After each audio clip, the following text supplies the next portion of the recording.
Alright, and welcome back to Horrible Games. My name is Nestani, and today we're going to be running Scooby-Doo 900 Frights for the GameCube. We're going to be running the any % no CE category. No CE just stands for no creepy early. It's just a trick exclusive to Xbox that is banned for this category, and that's all you really need to know about it. So, let's go ahead and get started. So, timer starts on new game. 3, 2, 1, go. So Scooby-Doo 900 Frights is a 3D platforming Metroidvania. This means that we're going to be having to collect a lot of upgrades throughout the run in order to beat the game to unlock new areas. There are actually a ton of these upgrades in the game, but we're only going to be collecting 4 of them. We're going to be, well, I guess 5 of them, technically. But we're only going to collect 3 major ones and 2 little minor ones. 2 minor ones are a map and a shovel. And then the 3 major ones we're going to get are called the Springs, which allows you to double jump. The Helmet, which allows you to break open boxes and hit buttons. And the Smash, which is essentially just a ground pound. Think like ground pound from Mario 64. And first thing you're going to notice is that we're going into the side room to collect these things called Scooby Snacks. Scooby Snacks essentially are just used to pay snack gates throughout the run. And this room is normally used to just teach you how to play the game. But because there's so many Scooby Snacks in it, and it's at the very beginning of the run, we're just going to immediately come into this room real quick and collect a ton of snacks so that we can pay snack gates. Now, this first snack gate that you're about to see and we're about to run into is a 25 snack gate. So not that much, but they scale up pretty hard as the last one is 850. And essentially we want to be at exactly 850 snacks to pay that last snack gate. And we have to pay a couple others along the way. Now, first up, we're going to do this trick called Chandelier Jump. Kind of a tricky jump here. Let's see if I hit it. Okay, I did. And then we're going to collect this key, and we're going to collect the holly, and that's actually going to give us the map. The map will allow us to teleport between warp gates, and basically allow us to warp around the map instead of having to backtrack. And you saw there, we jumped on some invisible ledges on those windows. That's because this game does have some protruding ledges at some interesting points, and so we're going to abuse that at various points throughout this run in order to either get some extra snacks or just speed up some pathing.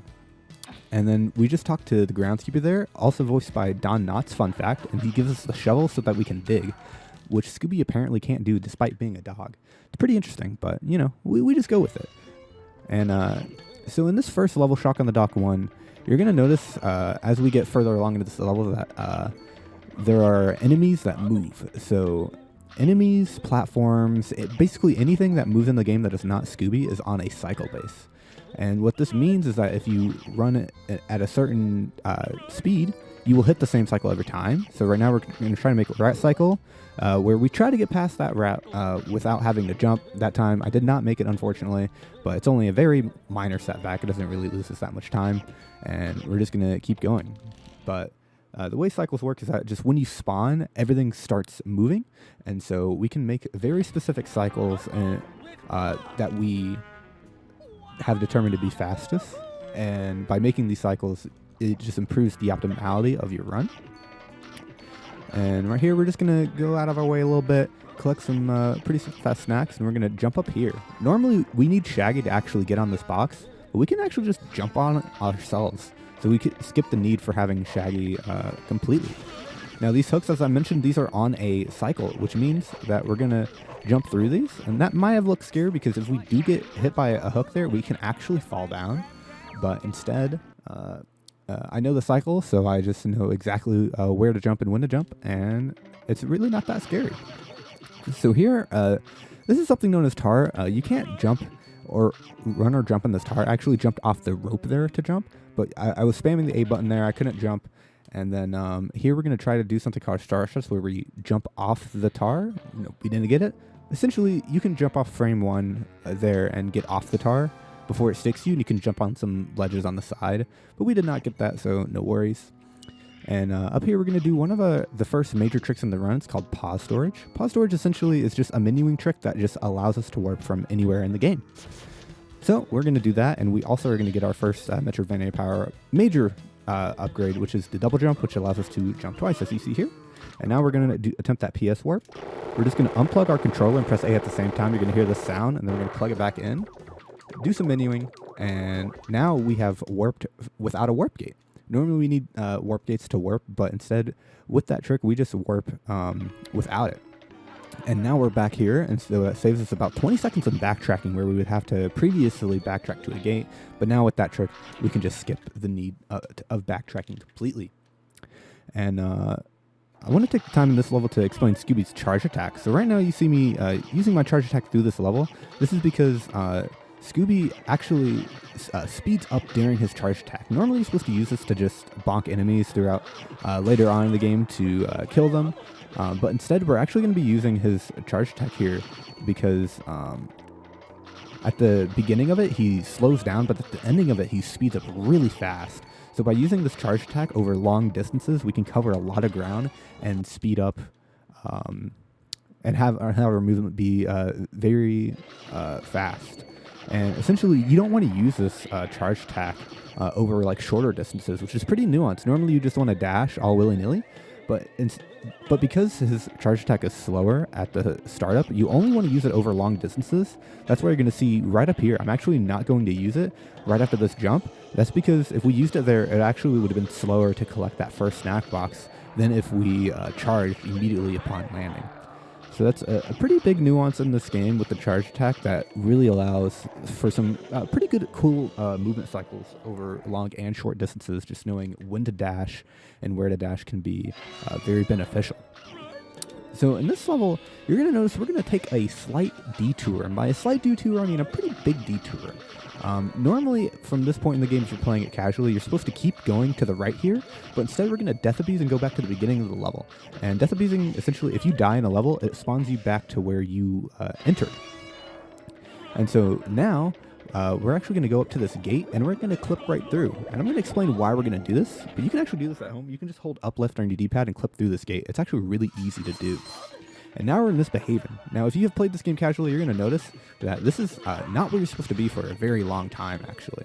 And that's because we're going to collect the helmet upgrade right now. Now, the helmet upgrade is in the hill levels.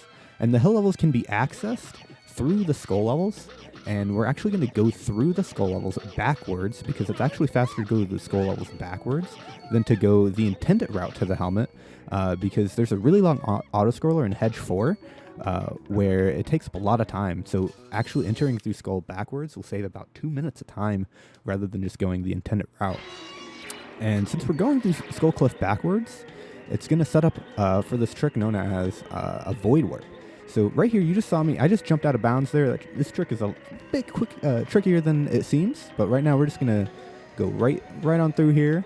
And we're completely out of bounds right now. And this is because we're actually going to bypass a death plane so that we jump past the death plane. And we're going to warp to the beginning of the level. Now, because we're going through it backwards, the beginning of the level is actually at the beginning of Skull 4. So now we're going to the Skull 3.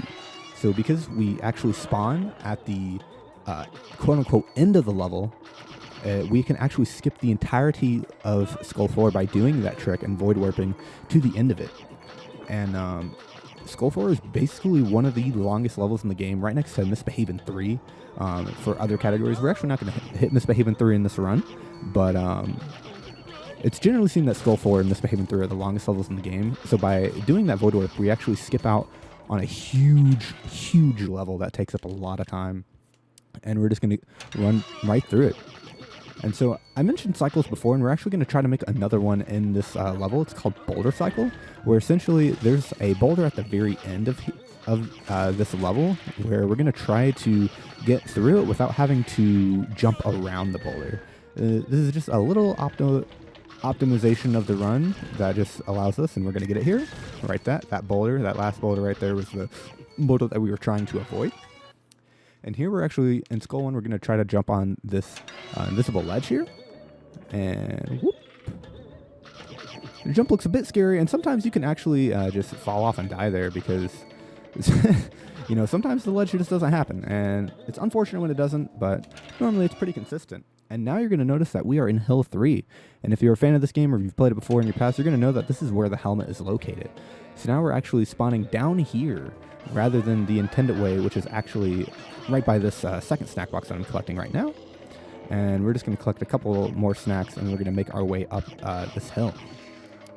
And so the helmet upgrade essentially just allows us to hit boxes and hit buttons. And so if you played this game casually before, you're going to normally you would get the helmet and then go through the mana levels in order to fight Black Knight.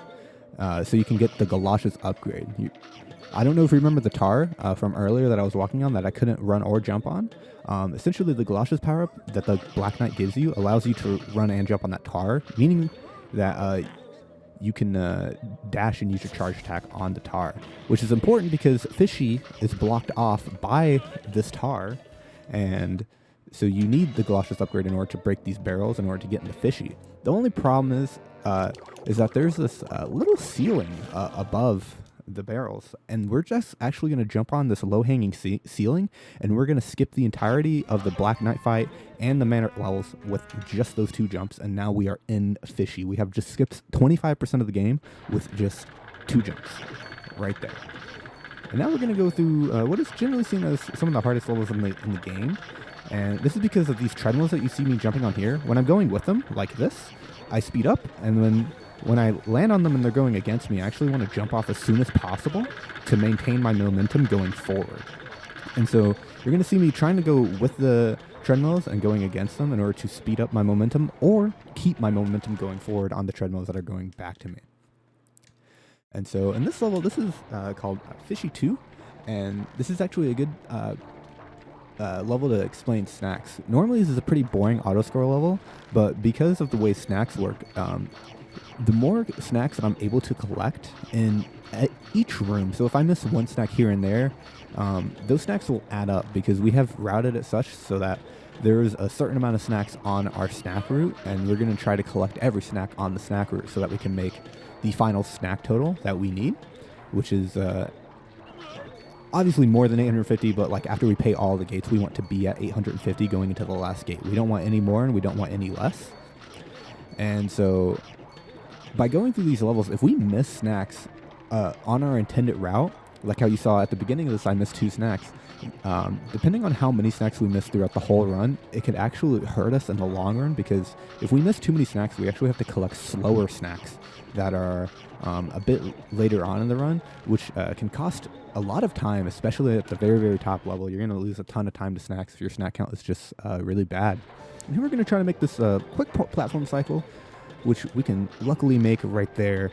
And it's a pretty fun platforming cycle because you basically just run it down as soon as you enter the level in order to make that platform cycle. It's pretty fun.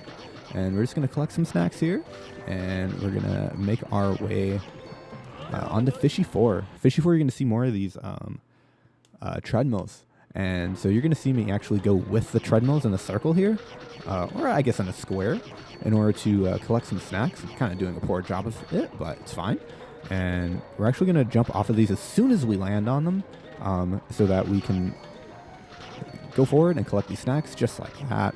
We're going to drop to the floor real quick. We're going to collect a bit more snacks. So we're going to pay our first major snack gate of the run at the end of Fishy, and it's Fishy 4. So this is 450 snacks. So you see I have 882. I'm way over collected, but that's because we also have to pay a 500 gate after this, and we have to pay a 850 gate. So we have a ton of more snacks to collect and a ton of more snacks to pay. And right now would actually be a perfect time for some donation reads, ad reads, etc.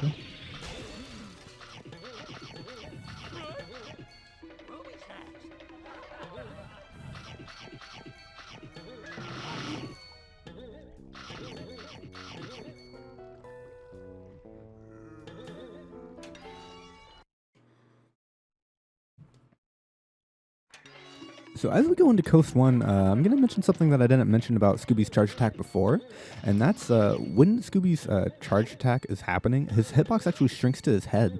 This means that when you're charge attacking, you can't really get hit unless your head hits someone. So right here, you just notice I just went around that caveman, and it looked like I was supposed to get hit there, but actually didn't get hit because since my charge attack is at my head, I can actually just move my head around the caveman and completely avoid him. And right there, you saw me jump kind of weird. That's because I did a cutscene skip right there. Normally, there's a big cutscene there that costs about 6 seconds if you hit it. But instead, we can actually just avoid that cutscene completely by just doing a little cool jump. And you can either do that by jumping on the pole or through it, just like how I did. And you're going to notice I went through the back half of this, and I'm actually backtracking through this level. That's because throughout the back half, there's a ton of snacks there. I think there's like 76? something like that. It's a very high number of snacks for a very short amount of time invested, and that's generally how we route this, is that we want to collect as many snacks as possible in the shortest amount of time as possible. So these snack boxes that I'm getting are actually are 5 snacks total, so we want to prioritize them through the run, hence why we went across the back half of there. Now here you're going to notice, this is a very good example of how Scooby Charge Attack works. I'm going to weave around these enemies, and I'm going to make a cycle known as a zero cycle. This basically means I get past this first box without getting smashed and dying, and I did. And so you're going to notice as I whipped around those enemies really good, where normally if you weren't charging, you would actually get hit by every one of those enemies walking down. But instead, we just slide right through them, and we make the cycle, and we speed up a lot. If you miss a zero cycle, it costs about five-ish seconds. So it's a pretty big time loss if you do end up missing that. And so here you're going to notice on the back, you see all those giant lines of snacks. We're actually about to go collect them using a damage abuse. So when you get hit, when Scooby gets hit, he actually gets some iframes here, where we void warp. You know what, let's just keep going. So you can sometimes just fall through the water in this game, and you can actually void warp. And we actually just did that. That's crazy. That's never happened to me before. Normally you just walk on the water just like that, and you don't fall through the water. That was very, very interesting. We're just going to keep that in because I think that's just funny. And we're just going to collect these snacks and go along. And then we're going to jump on an invisible bag, and we're just going to make it to the end. That was very interesting. So sometimes you can just fall through the water. Normally, like, that's like a 1 in like a billion chance of happening. So that's actually really funny. I think I'm going to keep that in. But yeah, you just damage abuse on the fish. You get iframes. You're able to walk over water. And so here we're about to get into Lighthouse One, where we're going to make our way and get our final upgrade that we need, which is called the Smash, which is basically that ground pound that I was talking about earlier from Mario 64, which allows us just to ground pound enemies and also get through, like, breakable barriers on the ground that you're going to see that I'm going to run over right now. And we're going to hit that button, and that's actually going to send the Smash upgrade up, and we're going to go up this big long spiral staircase in order to get that. Now you're going to notice, again with Scooby Charge Attack, this is another egregious spot where we're going to abuse this. We're just going to go right around these enemies, hopefully not bonking any one of them, and making it through. And so, as you see, since it's only at my head, I'm able to just move my head right around these enemies to the left or the right of them, and just slide right on through without getting hit at all. And it speeds up very much so that we can make it to here. We went for a frame perfect there. Essentially, you can frame perfect hit things in this game where Scooby just doesn't play the bonking animation. Unfortunately, we didn't hit it there, but it's unfortunate. Sometimes you can look a little stupid going for it. Like, why did he just jump there? It's fine. Don't worry about it. And this level is actually another good level for donation ad reads before we get into the big old meat and potatoes of the run.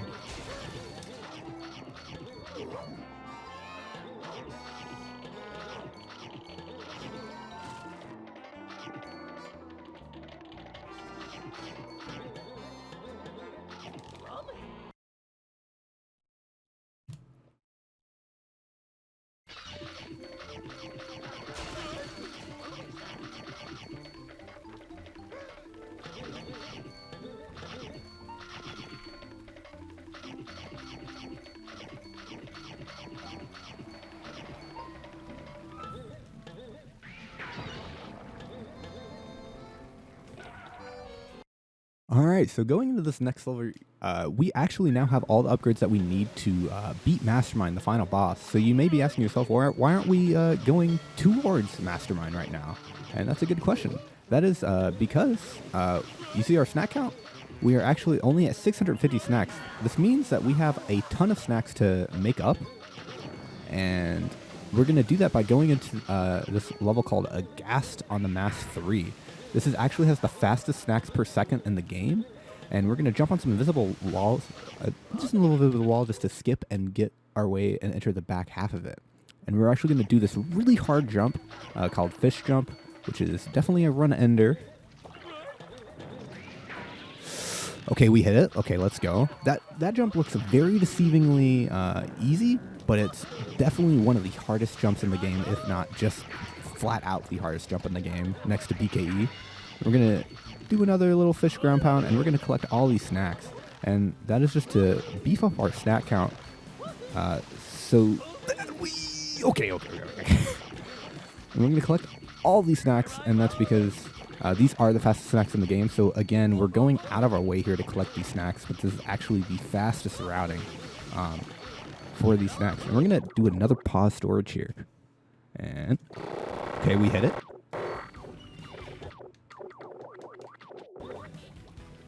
All right. And now that is our final Paw Storage of the run. And now we're going to make our way to Mastermind now that we have made up the proper amount of snacks. You see we're at 784, much closer to that 850 snack total that we are shooting for. Going to take an unfortunate death there. Sometimes that happens. No worries. It's one of the least punishing deaths in this game, actually. There's a lot of very, very punishing deaths. And that's one of the least punishing ones. So up here, we're actually going to... we're actually going to...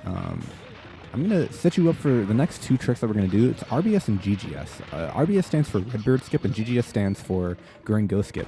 Now, Redbeard and Green Ghost are both boss fights, and you have to get through these bosses by going through a ton of levels. You have to go through all of the wreck levels and all the ship levels to get to Redbeard, and you have to go through all of the,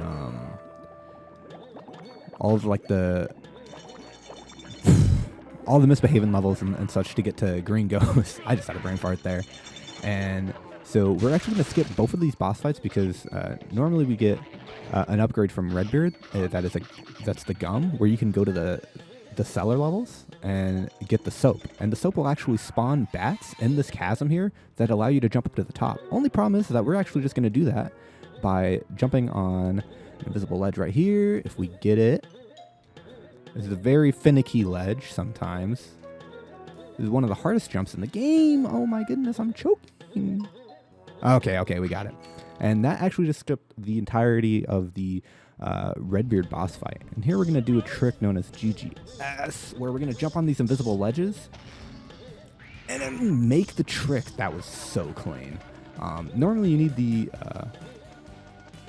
the umbrella from the Green Ghost boss. Oh no, I died. Okay, we're gonna do it again. Don't worry. Normally you need the